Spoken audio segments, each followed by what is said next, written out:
The full name is acid-base equilibria because we'll be primarily focusing on acid-base equilibria. AS में तो हमने normal equilibria पढ़ा था, वो that is also part of the eighty content because कुछ questions उस तरह के आएंगे जिसमें आपको वो आइस मेथड जो हमने लगाया था वो लगेगा। ठीक है, ओके।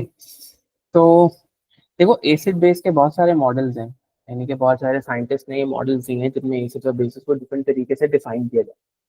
जो हमारे सिलेबस के अंदर है that is mostly it's called Lowry Bronsted model, called Lowry Bronsted model which is which you're already familiar with। आप लोग को ऑलरेडी पता है इस मॉडल के बारे में। जो एसिड बेस की डेफिनेशन हम करते हैं वो इसी मॉडल की करते हैं।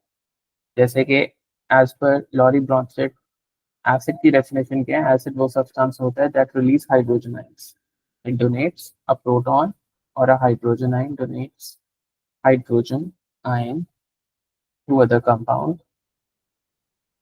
ठीक है, बेसिक आइडिया ये होता है कि जब आप किसी एसिड को पानी में डालते हो बेसिकली तो वो प्रोटॉन देता है यानी कि हाइड्रोजन आयन, और साथ में इसमें कॉन्सेप्ट आता है कॉन्जुगेट बेस का, और कॉन्जुगेट बेस देता है। फॉर एग्जांपल HCl है, मैंने डिजोल्व किया पानी के अंदर, H प्लस देगा और साथ में क्लोराइड देगा। This chloride is basically conjugate base. What exactly is conjugate base? Conjugate base, देखो बेस की डेफिनेशन, अगर एसिड की डेफिनेशन ये है कि एसिड हाइड्रोजन आयन डोनेट करता है तो बेस की डेफिनेशन ये होगी कि वो हाइड्रोजन आयन एक्सेप्ट करेगा। If acids donate hydrogen ions and bases are going to accept hydrogen ions। ठीक है, तो कॉन्जुगेट बेस क्या होती है? कॉन्जुगेट बेस होती है बेसिकली कि कॉन्जुगेट बेस वापस हाइड्रोजन आयन एक्सेप्ट करके वही एसिड बना देता है।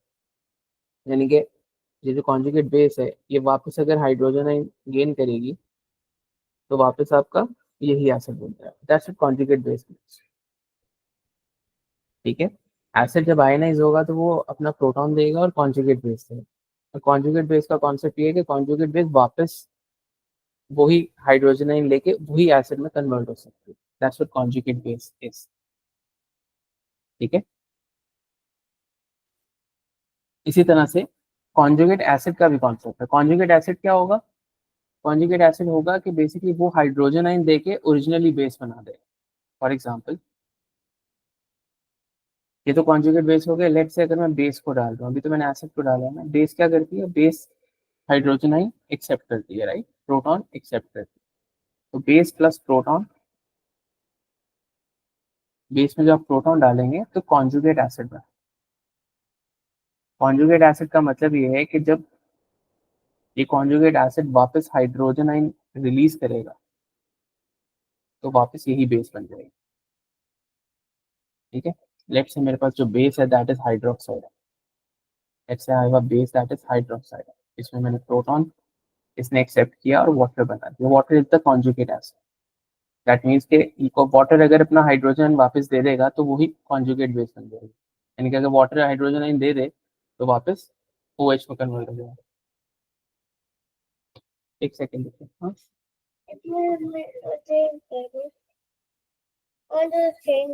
After that.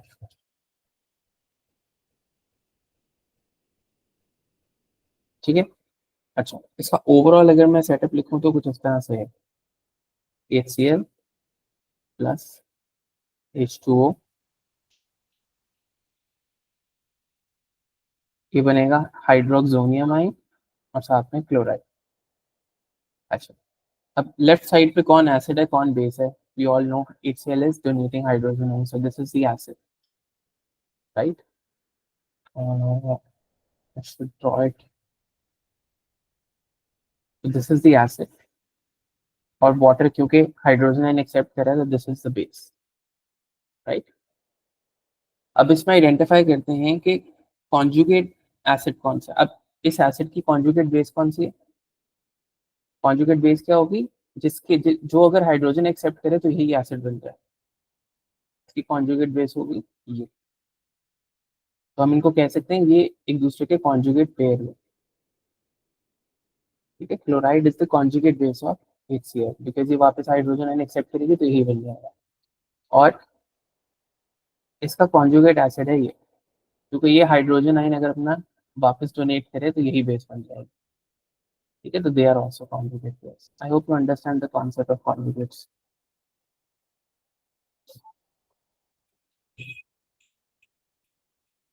ठीक है, अब बात करते हैं स्ट्रेंथ की। कॉन्जुगेट्स की अपनी अपनी स्ट्रेंथ होगी। स्ट्रेंथ ऑफ कॉन्जुगेट्स, देखो स्ट्रॉन्ग एसिड्स होंगे ना, स्ट्रॉन्ग एसिड्स की वीक कॉन्जुगेट बेस होगा। Strong acids have week conjugate basis, ये कॉन्सेप्ट है, बस याद रखो इसको। स्ट्रॉन्ग एसिड्स की वीक कॉन्जुगेट बेसिस होंगी, वीक एसिड्स की स्ट्रॉन्ग कॉन्जुगेट बेसिस होंगी।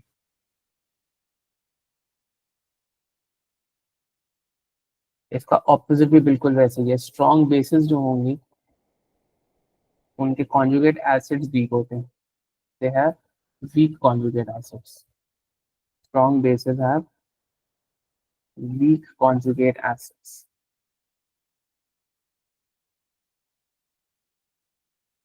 और जो वीक बेसिस होंगी, weak bases have strong conjugate acids।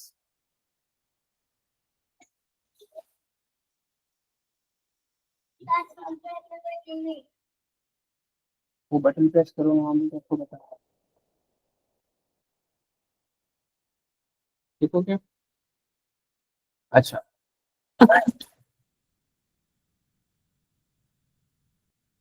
Acids को मेजर करने के लिए, एसिड्स की स्ट्रेंथ को मेजर करने के लिए, तो स्ट्रॉन्ग एसिड्स तो बहुत सिंपल है। स्ट्रॉन्ग एसिड हमें पता है कंप्लीटली आयनाइज है। What are strong acid? They completely ionise in water. यानी कि अगर मैं एक एसिड को रिप्रेजेंट करूं एच ए से, जहाँ पे एच हाइड्रोजन आइन है और ए उसका एनाइन है, तो आप इसको पानी में डालोगे तो आप सिंगल साइडेड एरो के साथ इसको शो करते हो, तो ये हाइड्रोक्सोनियम आइन में कन्वर्ट हो जाता है और साथ में इसका एनाइन निकलता है। राइट, ये स्ट्रॉन्ग एसिड्स है, कंप्लीटली आयनाइज हो जाता है। यानी कि इसमें इक्विलिब्रियम का कॉन्सेप्ट ऐसे चाहता नहीं। ऐसा नहीं है कि जैसा वीक एसिड होंगे वो पार्शियली आयनाइज होते हैं। आपको याद होगा, मैं ओ लेवल से पढ़ा था कि जो वीक एसिड्स की आयनाइजेशन होती है वो टू साइडेड एरो से शो करते हैं, वो जो रिवर्सिबल साइन वाला एरो होता है ना, उससे शो करते हैं। क्योंकि वो कंप्लीटली आयनाइज में, लेकिन स्ट्रॉन्ग एसिड जो है वो कंप्लीटली आयनाइज हो जाते हैं। तो ये मोस्टली सारा इक्विलिब्रियम राइट पे मूव कर रहा होता है, तो it's not exactly an equilibrium, but ये रिएक्शन जो है वो टोटली राइट पे जाता है। ठीक है, जो स्ट्रेंथ होती है, एसिडिटी होती है, उसको मेजर करने के लिए हम एक वैल्यू यूज करते हैं, उसको हम कहते हैं pH. PH actually measures the concentration of hydrogen ions. It measures the concentration of hydrogen ions. In other words, I can say it measures the this. That's it. Square bracket means concentrate. अब होता ये है कि जो बहुत weak acids होते हैं या जो बहुत डाइल्यूट एसिड्स, डाइल्यूट एसिड्स में भी क्या होता है, पानी बहुत ज्यादा है, एसिड बहुत कम है, तो हाइड्रोजन आइंस की अमाउंट कम होती है। उसमें जो वैल्यू है ना हाइड्रोजन की, वो बहुत छोटी आती है। वो इतनी छोटी आती है कि वो आपसे मैनेज नहीं। तो हम क्या करते हैं, हम हाइड्रोजन आइंस की जो कंसेंट्रेशन होती है उनकी वैल्यू का लेते हैं लॉग। अगर आप अभी चाहे, अगर कैलकुलेटर है तो चेक कर लो, आप कभी बहुत छोटी वैल्यू का लॉग लोगे ना तो एक बड़ी वैल्यू जनरेट होती है, नेगेटिव में आती है और एक बड़ी वैल्यू जनरेट होती है। तो रीजन लॉग जनरेट करने का ये है यहाँ पर कि वो सॉल्यूशन जो कि बहुत वीक होते हैं, डाइल्यूट सॉल्यूशन जो होते हैं, अ, उनकी वैल्यूज बहुत कम आती हैं, हाइड्रोजन आइंस की कंसंट्रेशन की वैल्यूज बहुत छोटी आती हैं। तो उनको मैनेजेबल करने के लिए हम उनका लॉग ले लेते हैं, और सिर्फ लॉग नहीं लेते, नेगेटिव लॉग लेते हैं। नेगेटिव लॉग लेने का मतलब ये होता है, देखो जब भी आप किसी चीज का लॉग लेते हो ना, किसी पॉजिटिव वैल्यू का, तो वैल्यू नेगेटिव जनरेट होती है। ठीक है, लेट्स से मैं ऐसी, मुझे नहीं पता है क्या आएगी, 0.004 का मैंने लॉग लिया। लेट्स से मैं बहुत रैंडम बात करूँ, -24 वैल्यू आ गई। ठीक है, मैं इसको, इसमें नेगेटिव को पॉजिटिव करने के लिए मैंने यहाँ पे नेगेटिव लगाया, ताकि वैल्यू पॉजिटिव हो जाए। तो मैं ये ले क्यों रहा हूँ, ताकि बहुत छोटी वैल्यू एक बड़ी वैल्यू में कन्वर्ट हो। तो पीएच का जो फॉर्मूला होता है, it is equal to minus log of hydrogen ion concentration. और लॉग लेने का मकसद ये है कि बहुत छोटी वैल्यूज को बड़ा किया जा सके। और नेगेटिव साइन इस वजह से है क्योंकि लॉग जब आप लेते हो किसी भी वैल्यू का तो नेचुरली एक नेगेटिव साइन लग के आता है, तो उसको पॉजिटिव करते हैं। तो आपको ये फॉर्मूला याद रखना, ठीक है। अब इसको हम यूज करते हैं, पता चलेगा इसको यूज कैसे करते हैं। ऑब्वियसली आपको हाइड्रोजन आयन की कंसेंट्रेशन दी होगी, आपने पीएच निकालनी। तो सिंपल से क्वेश्चन है, लेट्स से आपको कहता है कि पीएच निकालनी है मुझे, calculate the pH of a solution of HCl, जिसकी कंसंट्रेशन जो है HCl की कंसंट्रेशन उसने दी हुई है 0.135 मोल पर डीएमटी। तो आपको पता है कि HCl जब आयनाइज होता है तो किसमें होता है, H प्लस और Cl माइनस। तो 1:1 की मोल रेशियो है सबकी, तो अगर 0.135 HCl की कंसंट्रेशन है तो हाइड्रोजन आयंस की कंसंट्रेशन भी 0.135 है। You simply calculate the pH निकालनी है आपको, negative log of hydrogen ion की concentration would be 0.135, you calculate it. तो ये आंसर आएगा हमारे पास 0. -0.87, ठीक है। PH, it has no units. इसी तरह से लेट्स से वो आपको कह रहे हैं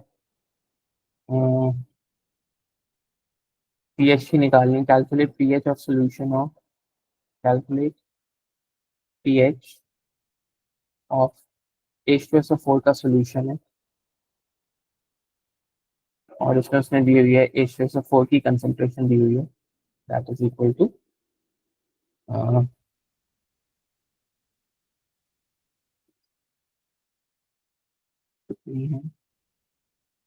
0.2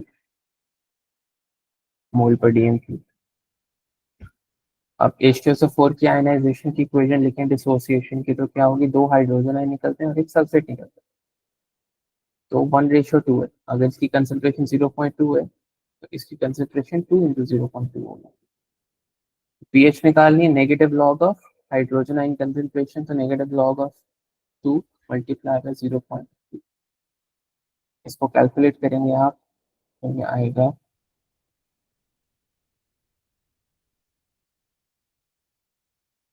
0.87 है।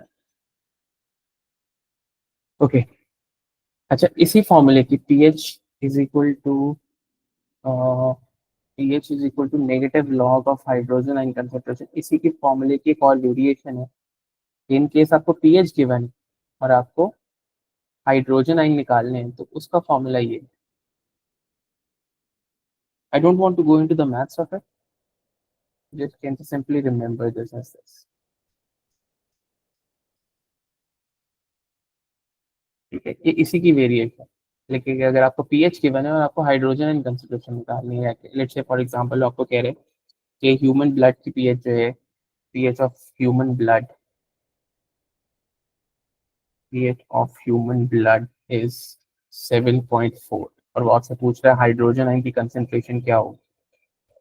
अब क्या करोगे, यही फॉर्मूला लगाओगे, 10⁻⁻7.4, इसको सॉल्व करेंगे तो आएगी 3.98 × 10⁻⁻8 मोल पर लिए। तो ये बेसिक फॉर्मूला, इसको कैलकुलेट करें, ठीक है। तो अभी तक हमने पीएच का फॉर्मूला एक्सप्लोर किया, ठीक है, और मैंने आप लोगों को थोड़ा सा बताया था कॉन्जुगेट्स के बारे में। ठीक है, अब हम आते हैं एक्चुअली में, जो हमारे पास एसिड बेस इक्विलिब्रिया है वो बनता ही वीक एसिड्स की बेसिस पर, क्योंकि वीक एसिड्स वो होते हैं जो पार्शियली आयनाइज होते हैं, यानी कि उनको जब आप पानी में डालेंगे तो वो सारे के सारे आयनाइज नहीं होते। Most of this equilibrium lies on the left, most of the equilibrium lies on the left hand side because इसे पार्शियली आयनाइज, ठीक है। लाइक अगर मैं इसकी केसी लिखूं, इक्विलिब्रियम कांस्टेंट लिखूं, तो क्या होता है, प्रोडक्ट्स की कंसंट्रेशन ओवर रिएक्टेंट्स की कंसंट्रेशन, प्रोडक्ट्स की कंसंट्रेशन ओवर रिएक्टेंट्स की concentration, raise to power their coefficient, coefficient उसमें कोई है नहीं, तो ये आएगा।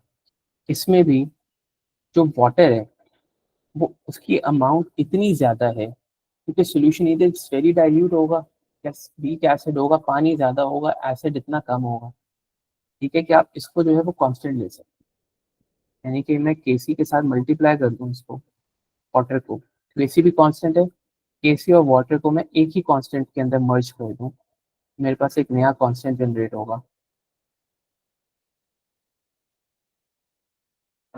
जिसको मैं कहता हूँ के ए, call that K A, K A is called acid dissociation constant. ये पानी को मैंने क्यों कांस्टेंट लिया, क्योंकि इसकी अमाउंट इतनी ज्यादा है कि you can consider it as constant, acid dissociation constant. This तो फॉर्मूला आपका बन जाता है H3O plus plus A9 over जो आपका एसिड है, ठीक है। अब इसमें भी कैलकुलेशंस के लिए हमने कुछ assumptions रखी हुई, for calculation purposes we have some assumptions.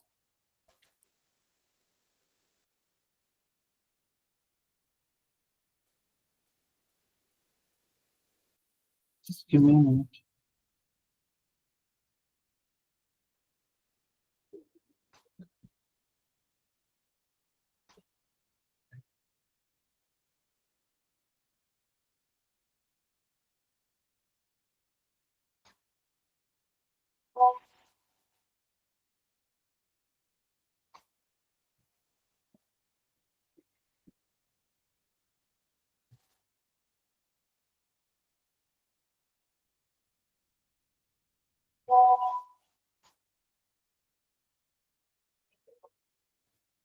ये एक सेकंड देना मुझे।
ओके, एजम्पशंस हैं हमारी कुछ। सबसे पहले एजम्पशन ये है कि जब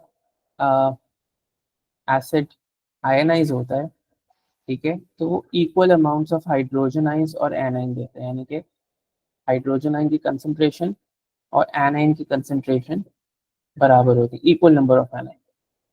क्योंकि आयनाइजेशन इतनी कम हो रही है कि you can literally consider them as equal.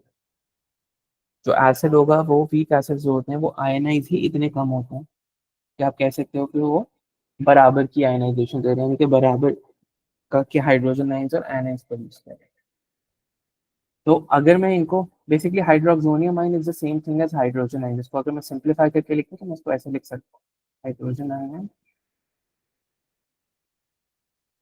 Over H, ठीक है। तो मैं इसको अगर इन दोनों को मैं एक्स कंसिडर कर लूँ ना, अगर मैं इन दोनों को एक्स कंसिडर कर, लाइक हाइड्रोजन आयन को एक्स कंसिडर कर लूँ तो इसको भी मैं एक्स कंसिडर कर लूँ, तो मेरे पास ये फॉर्मूला इवेंचुअली बनता है, it becomes X square over H A, X square over H. This is our formula to calculate acid dissociation cost. यहाँ पर इसके अंदर जो एजम्पशन है वो समझनी जरूरी है कि इसमें एजम्पशन ये है कि एसिड, वीक एसिड जब आयनाइज होगा तो वो equal number of hydrogen ions और एनाइंस देगा। तो अगर आपके पास हाइड्रोजन आयन की कंसंट्रेशन है वही एनाइन की कंसंट्रेशन है, अगर एनाइन की कंसंट्रेशन है वही हाइड्रोजन आयन की concentration, that becomes the concentration of basically X. Okay, तो this becomes the formula of K A. For example, अगर मैं आपको क्वेश्चन कर रहा हूँ तो मैं यहाँ से नोट से खोल लेता हूँ, डायरेक्टली हो जाएगा।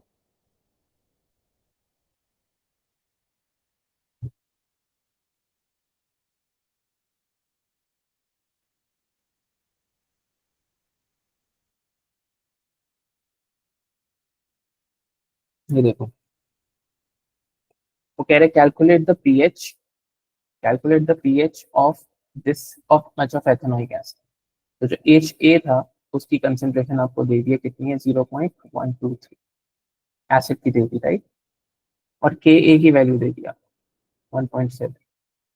फॉर्मूला क्या है हमारा, के ए 1.7 एक्स स्क्वायर ओवर एच ए। निकालना क्या था हमने, पीएच। पीएच निकालने के लिए मुझे क्या चाहिए, फॉर्मूला होता है negative log of hydrogen ion concentration. PH निकालने के लिए मुझे हाइड्रोजन आयन की कंसेंट्रेशन चाहिए, यानी कि एक्स चाहिए। इसमें यहाँ पे जाके मल्टीप्लाई होगा, इसका मैं अंडर रूट लूंगा, तो एक्स की वैल्यू आ जाएगी, एक्स की वैल्यू आ जाएगी।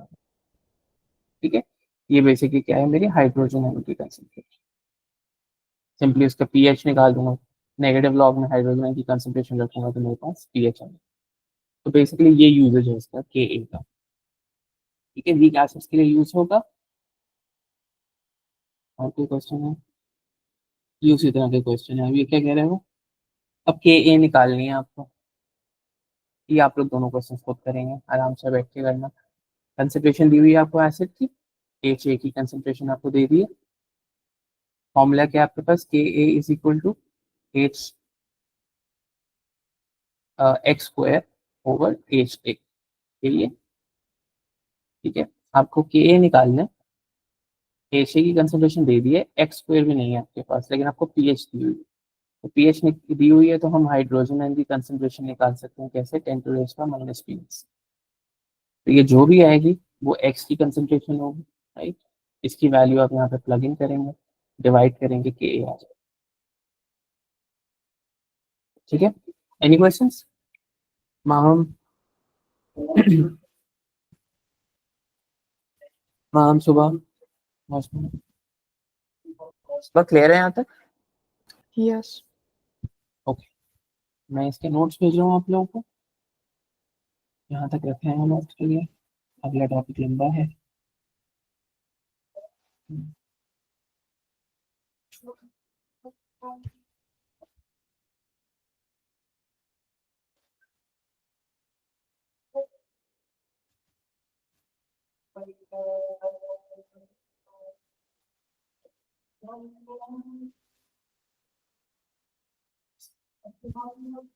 मैं भेजती हूँ आपको ये दोनों नोट्स पढ़ने, और इंशाल्लाह नेक्स्ट वीक में हम ये चैप्टर भी फिनिश कर लेंगे। ठीक है, okay, see you guys on Monday, बल्कि कल ही है हमारी क्लास में, कल ही है हमारी क्लास। जी मुलाकात, अल्लाह हाफ़िज़।